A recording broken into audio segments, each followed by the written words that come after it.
Assalamu alaikum class. Today is Wednesday 10th August 2020. Mathematics for class 6. Learning material is objective exercise 6. Unit number 6 ratio and proportion. Today's task is question number 1 part 4 plus question number 2 plus question number 5 of review exercise 6. सबसे पहले मैं आपको solve करवा रही हूँ question number 1 का part 4. Right into simplest form. हमने इसको चेंज कर देना है सिंपल फ्रैक्शन में, सिंपलेस्ट फॉर्म में. 26 लीटर्स एंड 39 लीटर्स. ठीक है, लीटर्स मैंने दोनों तरफ मेंशन कर दिए हैं, दोनों वैल्यूज़ मैंने यहाँ पर पुट की हुई है.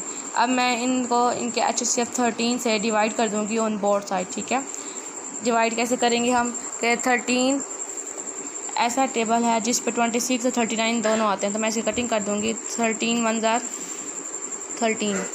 ठीक है, 13 2 ज़ार 26, 13 1 ज़ार 13, 3 ज़ार 39. ठीक है, इसी सिंपलेस्ट फॉर्म यानी कि सिंपलेस्ट रेशियो में ये तब्दील हो चुका है. 2 और 3 ये इसका आंसर है. इसी तरह से मैं आपको सॉल्व करवाऊँगी क्वेश्चन नंबर 2. सबसे पहले आप क्वेश्चन नंबर 2 को अंडरस्टैंड कर लें. क्वेश्चन नंबर 2 जो है हमारे पास है, out of 150 eggs in a basket 25 eggs were found routine. ठीक है, फाइंड द रेशियो ऑफ. कहता है एक हमारे पास बास्केट है, उसमें टोटल एग्स कितने हैं 150. उसमें से 25 अंडे जो है हमारे पास ख़राब है, रूटन ख़राब हो चुके हैं. Find the ratio of. हमने रेशियो कैलकुलेट करनी है. रेशियो जो कैलकुलेट करनी है उसको पार्ट में डिवाइड है. ठीक है, तो फर्स्ट पार्ट क्या कर रहा है, rotten eggs to the good eggs, यानी कि ख़राब अंडों में इसकी हम मालूम करेंगे रेशियो अच्छे अंडों से, मतलब गुड एग्स जो वो अंडे जो सही हैं. ठीक है, इसी तरह से हम कैलकुलेट करेंगे rotten eggs to the total eggs, उन ख़राब अंडों की रेशियो मालूम करेंगे जो हमारे पास टोटल एग्स है. इसी तरह से good eggs to the total eggs, अच्छे अंडों की कीमत मालूम करेंगे रेशियो के लिहाज से टोटल एग्स में से. ठीक है, तो इस पर से हम पहले फाइंड आउट कर देते हैं कि गुड एग्स है कितने, क्योंकि हमारे पास जो मेंशन किया गया है वो हमारे पास 150 एग्स जो है वो टोटल हैं और 25 एग्स जो है हमारे पास रूटन है ख़राब है, लेकिन हमें गुड एग्स की रेशियो नहीं बताई गई. तो हम इसे खुद फाइंड आउट कर लेते हैं. तो फाइंड आउट कैसे करेंगे, इसके लिए सॉल्व कर रही हूँ मैं. Rotten eggs to the good eggs. सबसे पहले मैं टोटल नंबर ऑफ़ एक्स मैंने मेंशन किए हुए हैं, नंबर ऑफ़ रूटन एक्स यहाँ पर मेंशन कर दिया. गुड एक्स कैसे निकालेंगे, जो टोटल आपके पास है 150 और 25, 150 में से 25 को मैं माइनस कर लूँगी तो मेरे पास आ जाएगा 125. ठीक है, टोटल अंडों में से मैंने ख़राब अंडे जो हैं वो मैंने माइनस आउट कर दिए हैं. ठीक है, इस तरह से रेशियो जो है वो मेरे पास आ जाएगी ये गुड एक्स की. ठीक है, इसके बाद अब मैंने यहाँ पर मेंशन कर दिए हैं रूटन एक्स और गुड एक्स, क्योंकि उसने कहा था कि बाय फर्स्ट पार्ट आपने कैलकुलेट करना है इन रूटन एक्स की जो रेशियो है वो कैलकुलेट करनी है आपने गुड एक्स की. ठीक, गुड एक्स के लिहाज से 25 एक्स जो मेरे पास ख़राब हैं और गुड एक्स जो मेरे पास क्या है 125 हैं. इन दोनों को भी डिवाइड कर दूँगी 25 पे. ठीक है, क्योंकि एक टेबल पर ये कट हो सकते हैं, इसलिए मैंने 25 को इधर भी और इधर भी मैंने डिवाइड करवा दिया. 25 1 ज़ार 25 को 5 पर मल्टीप्लाई करें तो हमारे पास आता है 125. ठीक है, तो ये मेरे पास इसकी रेशियो आ जाएगी. इसी तरह से इसका पार्ट 2 है, rotten eggs to the total eggs. मैंने रेशियो निकालनी है ख़राब अंडों की, किसके लिहाज से, टोटल एक्स के लिहाज से. ठीक है, इसी तरह से आप यहाँ मेंशन करेंगे routine x total x. Routine x कितने हैं 25, टोटल एक्स कितने हैं 150. इसी तरह से 25 को मैं बोथ साइड पे डिवाइड कर दूंगी. ठीक है, 25 को 25 से कैंसिल आउट, 25 को मैं 6 से मल्टीप्लाई करूँ तो मेरे पास क्या आता है 150. इसकी रेशियो आ जाएगी 1:6. इसी तरह से good eggs to the total eggs, अच्छे अंडों की रेशियो निकालूंगी टोटल एक्स में से, तो इसकी वैल्यू पुट कर दूँगी 125. इसकी टोटल एक्स की मैं पुट कर दूँगी 150.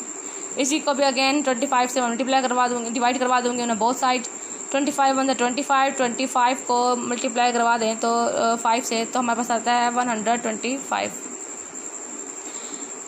25 को 6 से करवा दें तो हमारे पास 150 आता है. इस तरह से ये पूरी रेशियो हो जाएगी. पहले रेशियो हमारे पास जो निकाली है मैंने 1:5 है, 1:6 है, 5:6 है. ठीक है, इसी तरह से same question as it is है. अब मैं क्वेश्चन नंबर आपको सोल्व करवाऊँगी, क्वेश्चन नंबर 5. सबसे पहले क्वेश्चन नंबर 5 की स्टेटमेंट देख लेते हैं.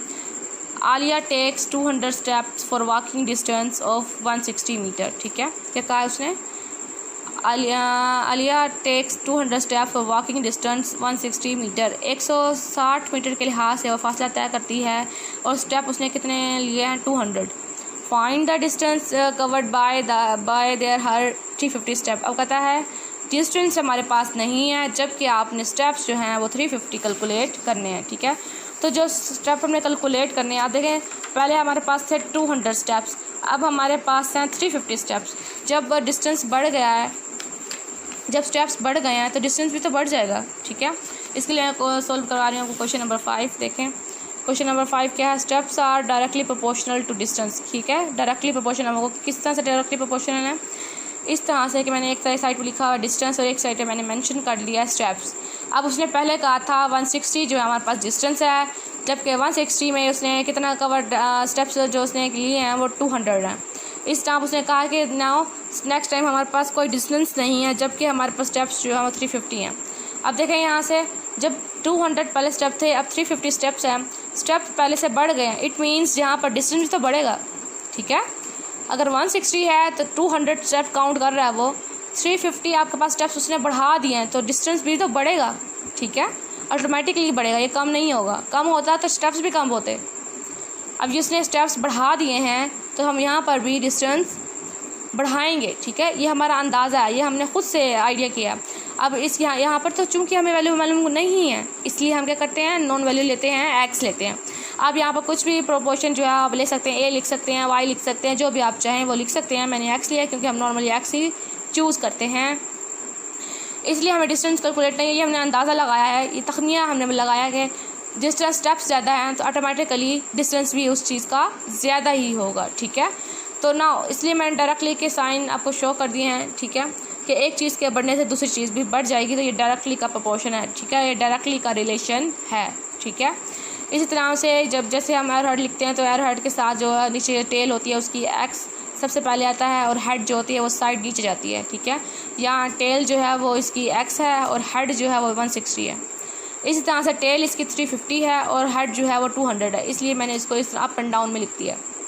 अब चूँकि मैंने कैलकुलेट करना है एक्स, तो मेरे पास 160 मौजूद है, 160 मुझे नहीं चाहिए, मैंने इसे कैंसिल आउट करना है, तो मैं क्या करूँगी, 160 को फिनिश करूँगी। ठीक है, अब 160 को मैं फिनिश कैसे करूँगी, 160 को फिनिश इस तरह से करूँगी कि इसको कैंसिल आउट कर दूँगी on both side, 160 multiply by both side. ठीक है, इधर भी और इसको इधर भी कैलकुलेट करवा दूँगी मैं, 60 से कैंसिल आउट। ठीक है, अब यहाँ पर मैंने 60 को मल्टीप्लाई करवाया हुआ है। अब देखें यहाँ पर मैंने कटिंग कैसे किया, ये जो आपके पास जीरो है वो इस जीरो से कैंसिल आउट, ये इसका जीरो इस जीरो से कैंसिल आउट। ठीक है, बाकी आपके पास बच जाएगा 2 1 2 2 8 16, 8 को 35 से मल्टीप्लाई कर दें तो आपके पास 280 मीटर आ जाएगा। ठीक है, किस तरह से मैंने किया कि ये कटिंग किया, ये 350 डिवाइडेड बाई 200 तो हमारे पास एज इट इज़ था। मैंने 160 को मल्टीप्लाई करवाया था ऑन बोथ साइड, यहाँ से मैंने 2 ज़ीरोज़ को ख़त्म कर दिया था, कैंसिल आउट किया, 2 को 16 पे कैंसिल आउट किया, 2 8 16 और 35 बचा, 35 मल्टीप्लाई 8, इसको जस्ट सिंपल मैंने मल्टीप्लाई किया, वो आपके पास आंसर आ जाएगा। चूँकि हम डिस्टेंस कैलकुलेट कर रहे हैं इसलिए यहाँ पर मैंने मीटर लगाया, यूनिट लिखना बहुत ज़रूरी है वरना आपका मार्क कट हो जाएगा।